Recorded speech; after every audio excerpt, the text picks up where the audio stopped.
Robinhood is looking to raise $2.3 billion in an IPO. We're going to talk about if they can pay off retail traders by offering 35% of their shares to users of the app. We're going to talk about the absolutely staggering numbers behind their last 2 years of business growth and break down the bull and the bear case.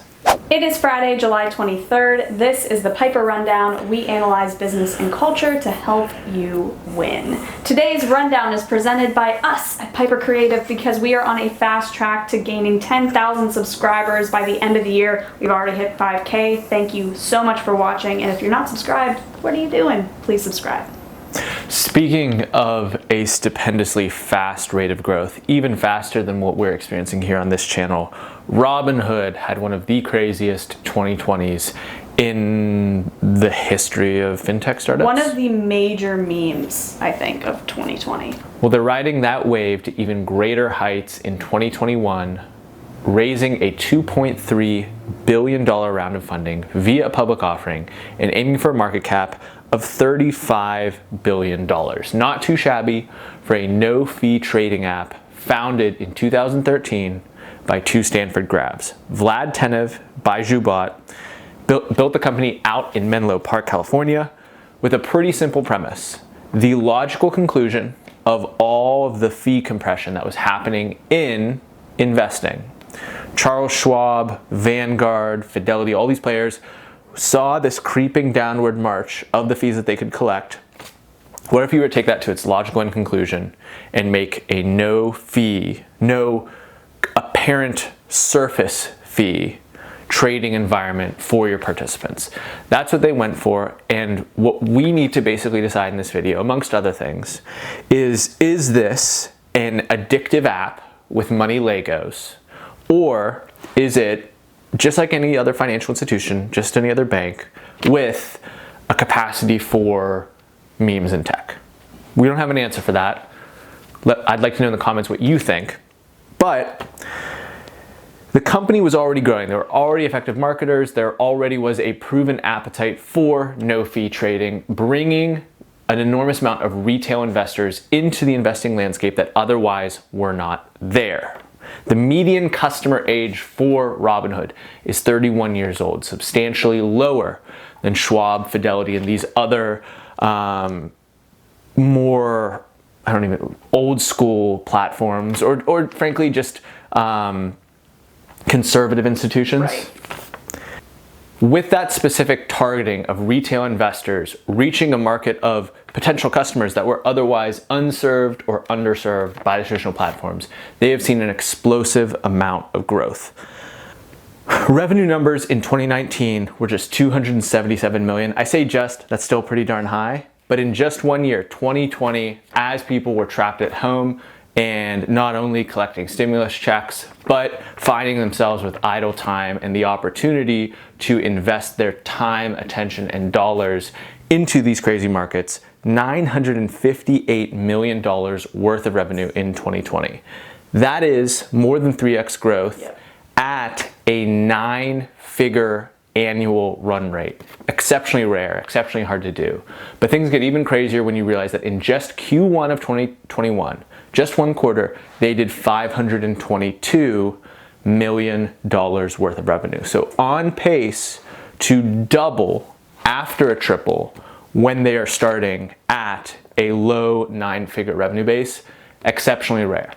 Now, part of the controversy, part of the reason that if you are particularly attuned to news of the financial world, you like videos like these associated with IPOs, is that in the GameStop fiasco of early 2021, Robinhood had to halt trading. Why did they have to halt trading? Because that rate of growth, particularly for financial institutions, is rare and highly taxes the infrastructure of any sort of financial service. They're not built to grow at an exponential rate. They are built to grow in a compounding, relatively linear rate. So what happened was they had a capital call. They had to post more than $1 billion of collateral because so many people were trading on the platform trying to jump into the GameStop frenzy. We covered this in past episodes of the rundown. And they had to make an emergency fundraise of capital from their existing investors. The investors were happy to do it. when you see that type of growth and all those existing investors were privy to the skyrocketing revenue numbers, they said, absolutely, we're happy to buy more equity in this enterprise that is being taxed with such an enormous amount of inbound traffic. The other part of the controversy that was pulled apart when these halts happened and more people took a closer look at Robinhood, so much so that they had to testify in front of Congress, was a term called payment for order flow. What this means is that the users of Robinhood, because they get to trade for free, no fees are paid, Robinhood still needs to find a way to make that revenue, to make their nut on all the action that's happening. So what they do is they sell real-time data of all the transactions that are being processed by these retail investors and sell it to some of the largest investing firms on earth, like Citadel. Citadel and these other types of characters have high-powered algorithms that read this data in real time, make intuitions and insinuations about where the market may be going, and then place their bets accordingly. That insight, that information about the stirrings and goings-on of the crowd is extremely, extremely valuable, and part of the reason that Citadel has never had a down year. Highly controversial. Some people like it because it does allow for this no-fee situation. Other people don't because it is a basically invisible tax imposed on the users of a platform like Robinhood. Does not particularly matter. They will continue to do it for one very simple reason. We said $522 million worth of revenue in just Q1 of 2021. 64% of that revenue was from payment for order flow. Only 17% was from crypto transaction fees. A substantial 34% of that was from people trading Dogecoin, which is a complete scam, useless meme. I know I'll probably get roasted for the comments there, but there's no underlying technical reason that that should be so fantastically enormous other than the fact that one of the world's billionaires is tweeting about it. 12% of the revenue came from interest on deposits that users had put with the cash that they placed in Robinhood, and just 7% from subscription. So as you can see, payment for order flow is the primary way in which Robinhood makes its money. It makes a lot of money from that, and it is not going away anytime soon because people like the no-fee trading option. Yeah. That number also grew exceptionally fast. Payment for order flow revenues in 2019, only $111 million, $682 million in 2020. That is a 514% growth of their primary revenue channel in just 1 year. I cannot understate how pivotal that specific feature, that specific revenue gateway is to what Robinhood is doing. And we'll address that more in the bull and the bear case later. That is bonkers. Absolutely bonkers. Net income, they went from a loss of $106 million in 2019 as they're trying to grow, as they're trying to get more people on the platform, to a $7 million profit in net income in 2020 in conjunction with all that revenue growth. They had a lot of PR costs, a lot of legal costs, a lot of infrastructure costs that came along with all that growth, but they have over 17 million monthly active users that now have the app downloaded. That is greater than most of the other financial apps that exist on planet Earth, and gives them something of a moat against the competition trying to reach the next generation of financial clients. I'm going to keep going into the numbers here because they are absolutely fascinating. One of the things that Robinhood does is attempt to enable these retail investors to not only trade equities for no fees, but to also use options, a higher risk form of investing that is more profitable for Robinhood for two reasons. Number one, they can charge more fees on top of it, and it is a more valuable piece of insight for payment for order flow clients that look to where retail investors are paying attention. On an average equity trade, Robinhood makes only 40 cents per equity trade. They make $2.50 per option trade. Wow. A pretty substantial difference, and speaks to why Robinhood, compared to platforms like Schwab and some of these others, makes option trading so much easier, so much lower barriers to actually getting into that game. Another thing that is absolutely staggering to consider is their CAC, their customer acquisition cost. A lot of these customers, particularly the older ones with more assets at a place like Schwab, might cost well over $100 to acquire as a customer, but can be worth thousands over their lifetime as a client. Robinhood's lifetime value is substantially lower than those other large financial players because of the fact that these are younger people with less assets that they own, less net worth. But their CAC, which was only $20 before the whole 2020 craziness, dropped to just $15 post-pandemic. $15 CAC for a customer that is worth hundreds of dollars, high hundreds of dollars, is a very, very good business to be in and gives you a potential gross margin as high as 85 to 90%. That is the underpinning of a very, very good business, Hannah. And one last point here before we move into the comps. The company has raised $574 billion from their private markets. In the public markets, as part of this $2.3 billion IPO, they are setting aside 35% of the equity that is being sold in the public offering to users of the Robinhood platform.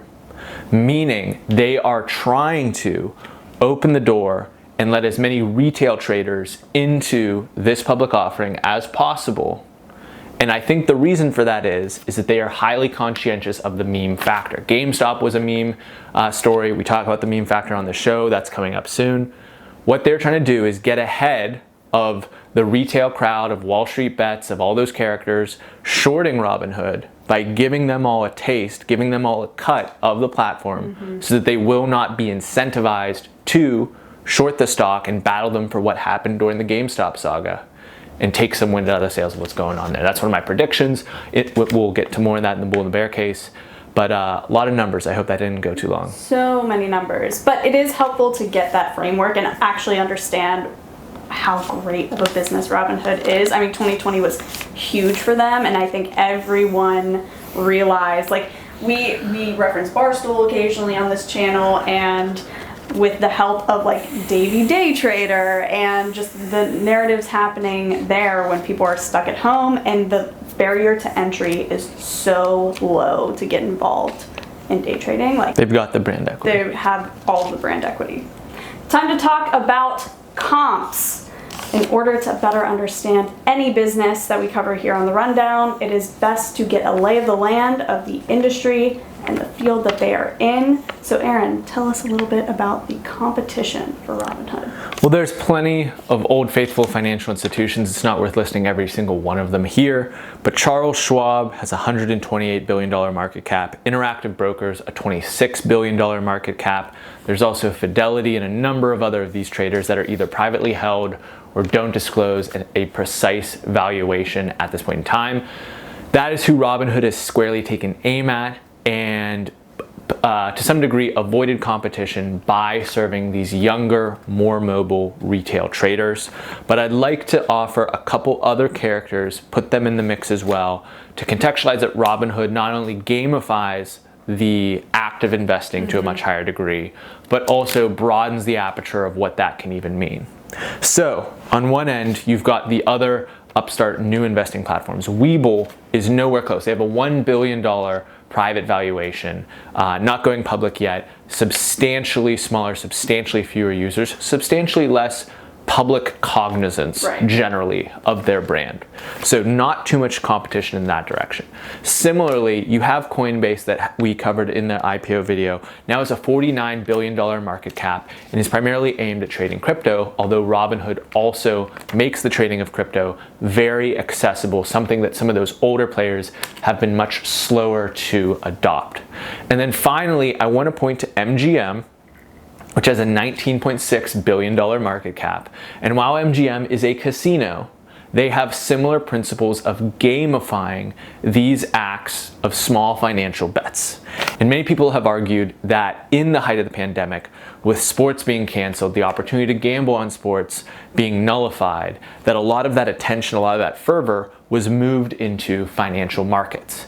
And this is simply, we're highlighting MGM to say that there is a degree to which Robinhood is not squarely on the corner of the Schwabs and the Fidelities. It's not squarely on the corner of Coinbase. It's not squarely on the corner of MGM, but it sits somewhere at the nexus of all those types of entities. And it's worth looking at all those companies in more detail to better contextualize Robinhood's strengths and weaknesses. Definitely. Cool. On to the meme factor. If you are unfamiliar with the meme factor, it is a scale from 1 to 5, 3 being completely neutral, in which we rate the memeability of a company. 3 neutral, 5 on the high side. Good example of this is Elon Musk and Tesla. Very high memeability there.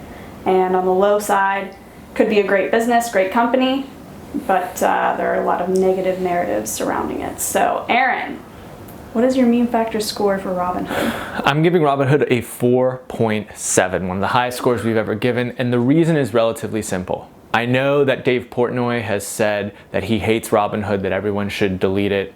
The evidence is clear that that's not happening. They are doing more revenue than ever. They're seeing more volume than ever. And the truth is that by offering 35% of the IPO to the retail crowd, I think that they are expertly and adroitly sucking all of the wind out of the sails of communities like Wall Street Bets that look to short an entity like this, and instead create a substantial contingent of retail investors that will hold shares of Robinhood in their portfolio.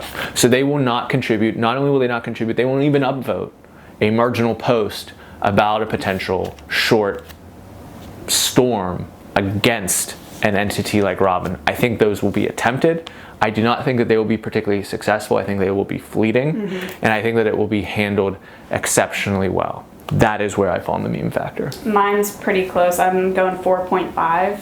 There have been obviously some negative storylines, but I just think that the brand equity and everything else far outweighs. I actually think the perfect analogy would basically be to compare them to like Logan Paul.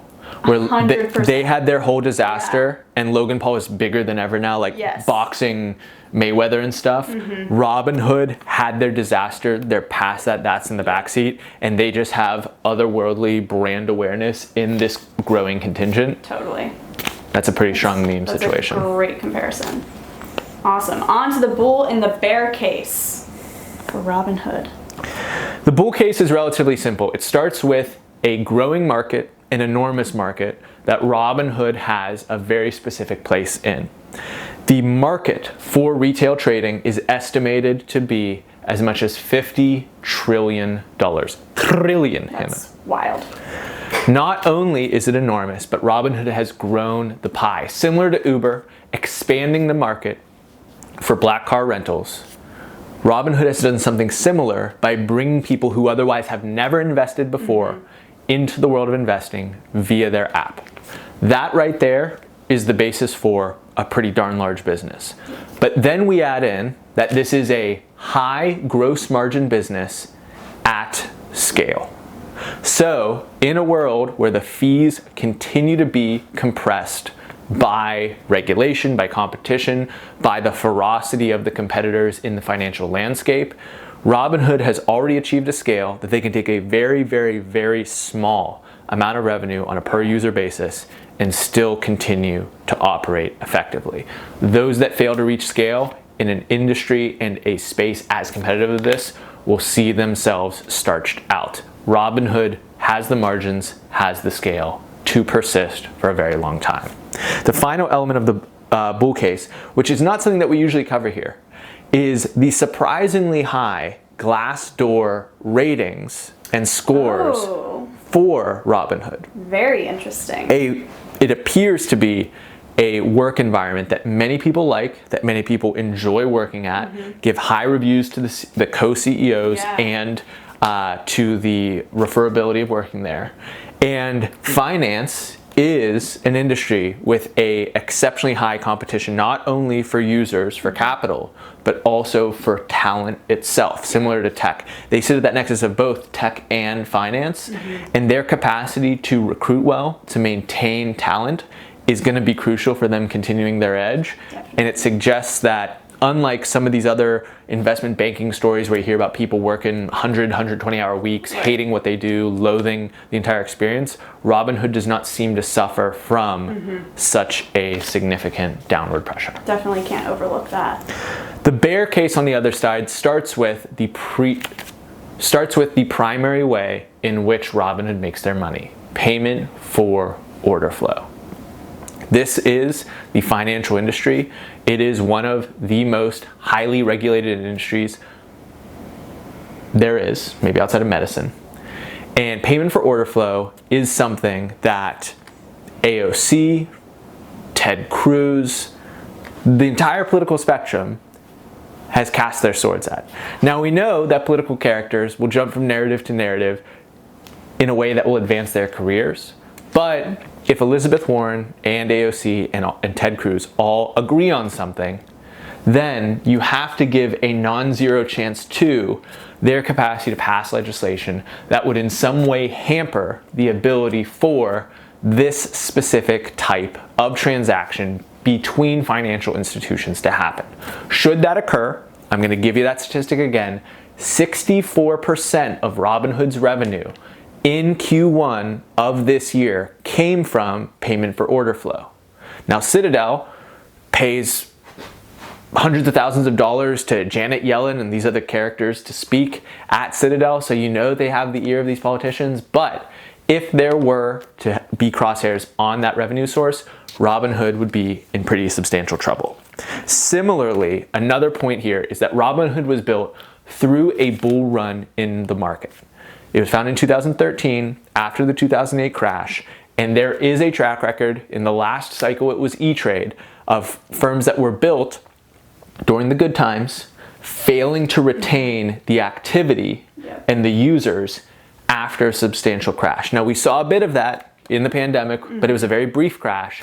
If there was a long-term downward economic decline, there is a low likelihood that the same rate of trading activity would be able to occur on Robinhood's platform, which would also inhibit their ability to make the enormous amounts of revenues that they've grown. Definitely. Are you generally more bullish or bearish on Robinhood? I am long-term bearish because I think that in most instances, markets underestimate brand equity. I don't think that it's easy for spreadsheet readers to price something like that. Certainly. But in the short to medium term, I don't think that the upward trajectory that our economy is in will continue perpetually. And I do think that they will be disproportionately affected by an extended economic slump if that were to occur in the short term. Interesting. Wow. Well, that's a rundown. Thanks for watching. Hope you learned something. As always, this is not financial advice, so I don't know, talk to a financial advisor. But we would like to read a comment from our last video.